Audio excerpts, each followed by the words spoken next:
Sacramento had spit their wad in the first half because they did all they could, and they really couldn't get any separation because of Steph's greatness. And you could see it, Skip. They're like, damn, how much better can we play to only have a 2-point lead? Okay. And then when they come out the third quarter and the Warriors go boom, boom, boom, and they look up, they're like, damn, we down 9. That's it. That was it, Skip. Skip, I gave you everything I had. Yes. And like when the Rumble in the Jungle, when Big George said he hit Muhammad Ali with everything he got, and Ali leaded, that's all you got, Big George? Mm-hmm. Yep, that's it. That's all you got. Skip, okay. Hey. Okay. So they hit the Warriors said, that's all you got. The King said, yep, that's all we got. Okay. In the second half yesterday, a guy I have come to love, a guy you have come to love, a guy who led the fourth quarter in clutch scoring this year in the NBA, went 2 of 9 from the floor. Listen, Shannon, if you want to know the God's truth about this series, it flipped on its head when De'Aaron Fox fractured his index finger on his left and shooting hand during Game 4 back in Golden State. Remember that? Yes. Okay, so let's walk back carefully through what just happened in this series, just to frame it. Let's put it all in perspective. Do you remember what happened in Game 1 at Sacramento? Mm-hmm. Do you remember Steph had a 26-foot three to tie the game with 0.8 seconds left, and he missed it. Okay, so he missed that one, so they go down 1 game. And then in Game 2, in the fourth quarter of Game 2, Steph goes 0 of 5 from 3. Mm-hmm. And with 2:29 left, he missed a 3 to tie. So he was 0 for 5 from 3. So he wasn't any good in that fourth quarter either. Game 3, Golden State goes home and is dominant and is up by as many as 23 in that game. So it was just a wipeout. But now we come to the pivotal Game 4. Remember what happened in Game 4. You actually lost a little bet to me in that game. But Steph has a dagger 3 with 57 seconds left to put them up 8. And he missed it. Then he calls the timeout they don't have. I'm not condemning him for that. He just lost track. Steve Kerr should have been a little more vocal about it. We don't have any timeouts, guys. Should have been pressed that upon everybody. So I'm not condemning Steph, but it was one of those moments where you're like, oh, bleep. You know, what are we doing now? And all of a sudden, De'Aaron Fox does hit a big 3. And then Steph has a floater. It was like a 15-foot floater. It would have put them up 3 with 14 seconds left, and he missed that. And all of a sudden, it's just a 1-point game. Okay, then it came clear to me what happened on the last play of that game. Remember, Harrison Barnes ends up taking the shot. Well, not until after the game did we find out De'Aaron Fox, sometime in the fourth quarter, had fractured his finger. Mm-hmm. So now it came clear why De'Aaron didn't try to force the action to take the last-second shot.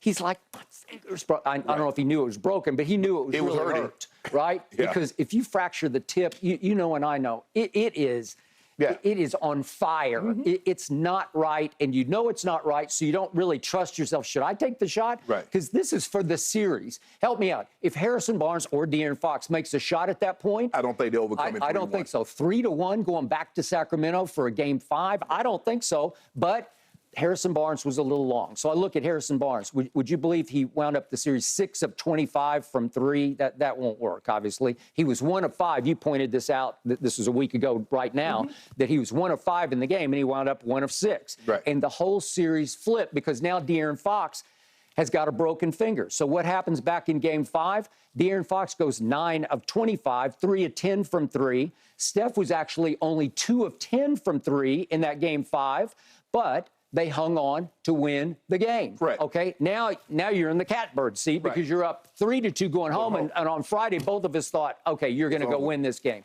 I don't know exactly what happened on Friday night, but nothing good happened because Malik Monk and De'Aaron Fox happened. They just took over. And by the way, down the stretch of Game 5, they had their shots. I didn't get into this, but remember, Malik Monk had a 3 to tie with 1:04 left.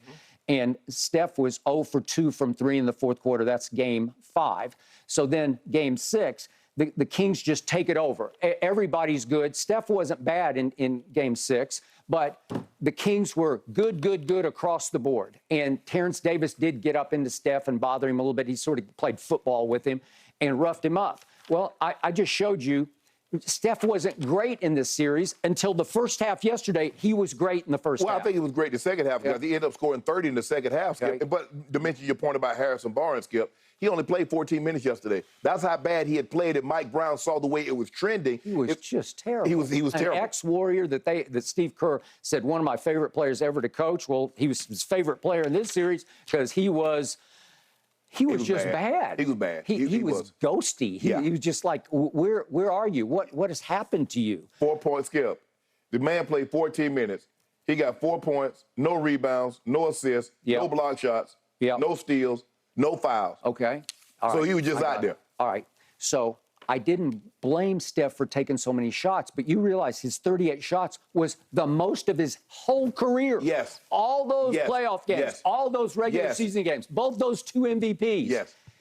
38 shots was the most he's ever taken. Yeah. And of all those great Game 7 high point totals, it was the most shots of all those guys who shot, because KD's game that we talked about, they lost in overtime, and it took overtime. Right. But KD took 36 shots in that game, so it was too short, but it was overtime. Right. But KD hit the wall and was barely there in overtime. Correct. Okay, then the Dominique game, he had 47. 88. I remember that game. I do too. But that was on 33 versus 38 shots. Right. And then Sam Jones had 47.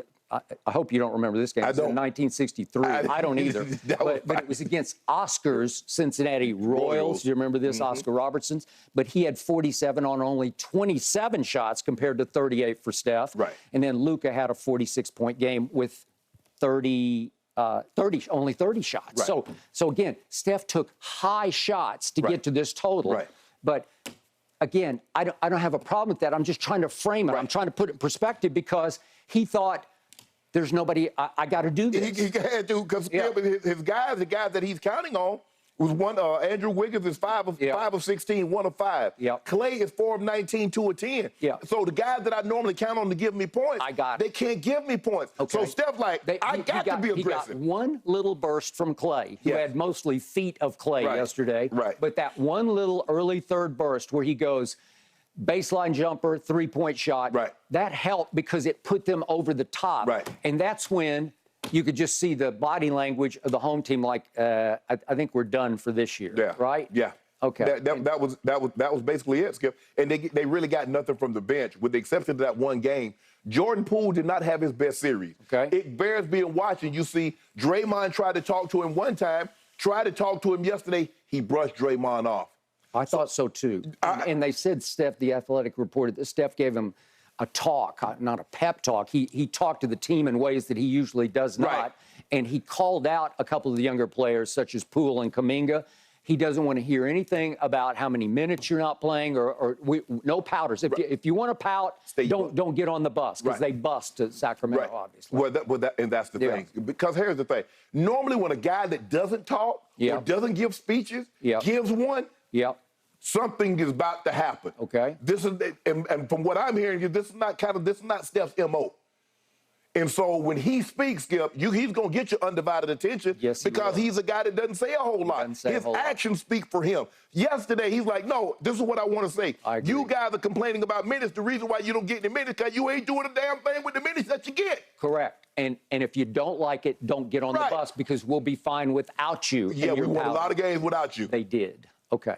Now, just to frame this, and I'm not piling on, but you brought it up, just to frame, because it's going to be fascinating going forward, because now we've got Steph versus LeBron, and you know and I know these games are going to go to the wire. They just do. Yes. Okay, so just to frame Steph's career in the finals, 2015, it took Iguodala to turn around that series when I thought LeBron had played his 3 greatest games ever in a row. Those first 3, it was Herculean. It was mythical. It was Rushmore-esque for those 3 games. Right. But Iguodala turned it around when he got inserted into the starting lineup in Game 4 in LeBron's house. You remember that? Yes. Okay, then we go to 2016, Games 5, 6, and 7, when LeBron and Kyrie came back from 3 games to 1.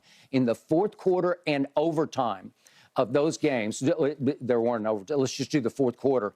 Steph was 6 of 20 in those 3 straight fourth quarters, 3 of 12 from 3. And in the Game 7 fourth quarter, he scored 3 points.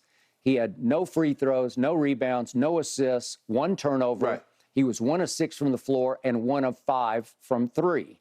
And in that game, his last make in that game 7 came with 6:57 left in the game, and the rest of the way he went 0 for 5. Right. That's how they lost a 3-1 lead, was that one. Right. Then you remember Toronto. Let's do the fourth quarter and overtime of those finals. Steph shot 35% from the floor. He was 9 of 26. From 3 in the fourth quarter and overtimes of the 2019 finals, they lost to Toronto. He went 2 of 12 from 3 in the fourth quarter. That's 17%. And obviously, he didn't have KD except for that little tweak burst, and then he lost Clay at the end. But he missed game 6. He missed the walk-off 3 that would have forced a game 7. So he wasn't great in the fourth quarter of those. And then 2022 was the MVP last year against the Celtics. I had Golden State. You had the Celtics. But in the fourth quarters of those 6 games, he went 2 of 12 from 3. So he's not been great in fourth quarters. Yeah, but he was great overall in that series because he averaged 31 points, 5 and 6. I agree. But I think the thing is, Skip, is that, yes, you're right. Maybe in those fourth quarters he wasn't great. But yesterday, he was sensational. Across the board, he was sensational. Yes. And they didn't need him to be clutch in the fourth quarter because the game was over. And he is, listen, I'm saying this very positively. He might be the greatest front runner I've ever seen in a good way, because if he smells your blood, he will pour it on and he will clown you in the fourth quarter. But you know what, Skip? When I was growing up and when you were covering the NBA, 20-point fourth quarter leads or 10-point, 15-point fourth quarter leads were safe. They're not safe anymore since the advent of the three-point shot and the way the guys can shoot it. Yeah. So I just thought De'Aaron Fox was just he just couldn't do it. He was their money man, and in the fourth quarter yesterday, he was horrendous, right? What did he go? I just gave it for the second half. He was 2 of 9. 2 of 9. He went 1 for 6 in the fourth. And 1 of 6. He was 1 of 5 from 3 in the second half. So you need your money, man. You need Mr. Clutch to counteract, and he just wasn't there. Or somebody, or Malik Monk. I agree. You need one or the other to go nuclear and just say no. Like, somebody need to stand up to Steph, and once he starts front running to the point of clowning, then it's just over. He's doing dances on him. It is truly. It was. Did you ever see the Globetrotters? I did. Okay. I did. Okay. Wasn't it just like a Globetrotter exhibition in the fourth quarter? I've never seen anything quite like it. When they tried to get the ball out of his hand, they tried to trap him, and he split the double team, and he's between his legs, behind his back. And it got so bad that I think that's his dad. They got a picture where his dad is saying, "They sleep now, son." He hits a shot, he comes up, and his dad is